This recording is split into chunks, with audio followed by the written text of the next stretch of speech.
আজকের রেসিপি আলুর ঝুরি ভাজা।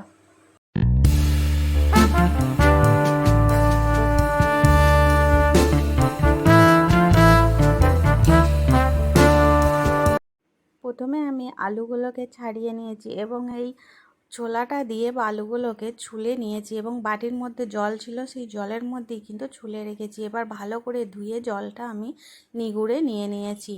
আর এর জন্য লাগবে নুন, বিট নুন, লঙ্কার গুঁড়ো আর চাট মশলা আর গোলমরিচের গুঁড়ো। আর ওইদিকে বাদাম ভেজে নেবো, সেটার জন্য আমি প্রথমেই নুনটা কিন্তু মাখিয়ে দিলাম। এর মধ্যে একটু নুনটা মাখানোর পর জলটা ঝরে যাবে, তারপর আমি এটাকে ভাজবো।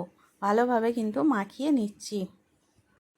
আলুটা কিন্তু ছাড়ানোর পরও ধুতে হবে এবং এই ছোলার পরও খুব ভালো করে ধুয়ে নিতে হবে, জলটা যেন পুরো সাদা হয়। এবার বাদামটা ভাজার জন্য আমি কড়াইয়ে তেল গরম করে নিয়েছি।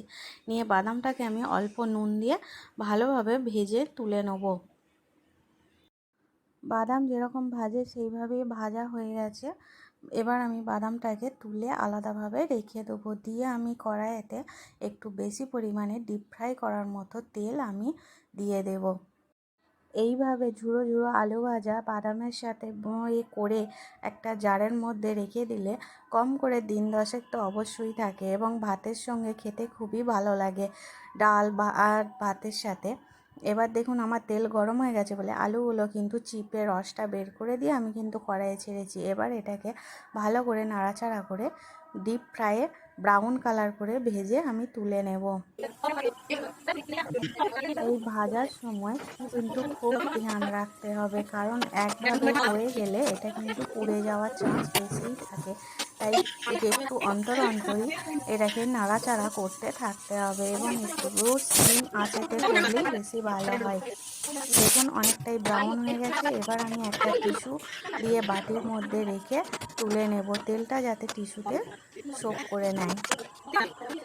অল্প ঠান্ডা হয়ে গেলে একটা বাটির মধ্যে ঢেলে এবার আমি এর মধ্যে রাখা মশলাগুলো আর বাদামটা আমি একসাথে ভালোভাবে মিক্সড করে নিয়েছি। তাহলে এইভাবে একবার বাড়িতে ঝুরি ভাজা করে দেখুন, আর কেমন লাগলো সেটা কমেন্ট বক্সে জানাবেন। ভালো লাগলে অবশ্যই আমার চ্যানেলটিকে সাবস্ক্রাইব করবেন,